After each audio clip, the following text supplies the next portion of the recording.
Avoir un rendez-vous avec Cyril Genard, c'est toujours impressionnant. Il y a certes le palmarès incroyable du judoka, mais avoir en face de soi cet homme déterminé, puissant et fin à la fois est un moment rare, toujours. Alors Cyril est effectivement, de par ses résultats, son parcours, quelqu'un d'exceptionnel, on peut le dire. Les particularités pour Cyril, c'est celle d'avoir un palmarès énorme, mais dans un contexte du double handicap.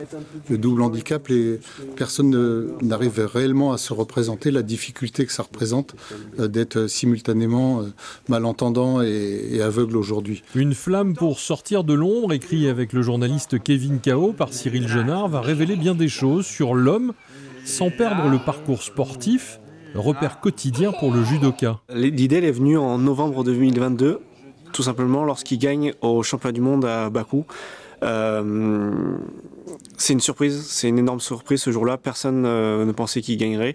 En fait, tout ça, il venait de se faire opérer des ligaments croisés quelques mois plus tôt. Donc c'est incroyable et c'est à la hauteur de ce personnage, c'est à la hauteur de sa vie. Quelques années plus tôt, on lui avait dit que c'était sa fin de carrière, que c'était fini pour lui le judo. Il n'avait pas été sélectionné pour les Jeux paralympiques de Tokyo. Et là, il est champion du monde. Et en fait, ça résume tout simplement Cyril. À chaque fois qu'on lui a dit que c'est impossible, sachant que, par exemple, Cyril, il est sourd et il devient aveugle. Tout au long de sa vie, on lui a dit qu'il ne pourrait pas faire ci, il ne pourrait pas faire ça. Il ne pourrait pas avoir un métier normal, il ne pourrait pas faire de sport, il ne pourrait pas être père, tout simplement. Et à chaque fois qu'on lui a dit que c'était impossible, il a trouvé la force de réaliser l'impossible. Et c'est là qu'on s'est dit, ah purée, il s'est passé beaucoup de choses au cours de ces 10 dernières années, et ça serait bien de les raconter. 3 mois, il faut cacher un des traits dans la tête. Ah. Bien abattant les yeux. En gros, il a 3 mois des jeux, là il veut se cacher, il veut plus se montrer. En fait, tu sais, il est sorti, il a fait une compétition en Géorgie ce week-end. Ah ouais. Et là, il veut pas l'idée, c'est maintenant de tout garder pour lui. Même en Géorgie, tu vois, ils ont pas dévoilé toutes ces techniques qui s'étaient. Cyril, comme chacun a ses qualités, ses défauts.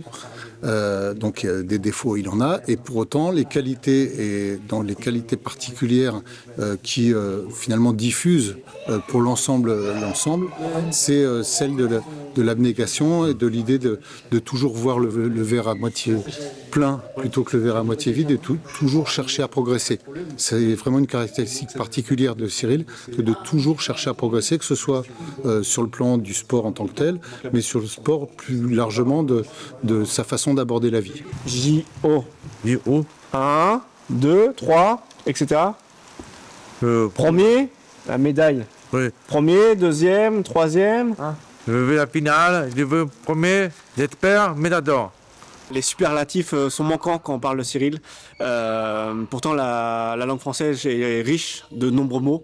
Mais Cyril, vous pouvez lui mettre plein d'adjectifs amélioratifs.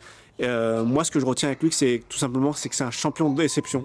C'est un champion, mais il est exceptionnel par de nombreux aspects, de nombreux facteurs dont on parle dans le livre. On vient d'en parler avec Cyril. Pour lui, l'objectif, c'est l'or.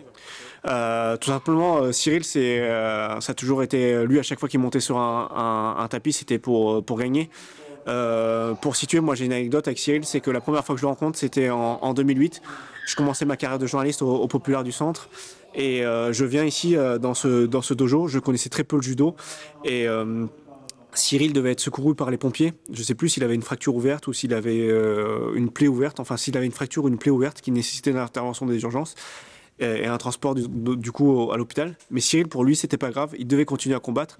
Et il voulait continuer à combattre et il voulait gagner. Et les gens, moi j'étais interloqué par ça et par cette détermination. Et les gens autour de moi disaient mais non, mais c'est normal, c'est Cyril Genard. Et cette anecdote, elle résume tout à fait Cyril. C'est normal, c'est Cyril. Non, c'est pas normal que quelqu'un qui doit être transféré aux urgences veuille continuer à combattre. Mais avec Cyril, c'était tout à fait normal. Là.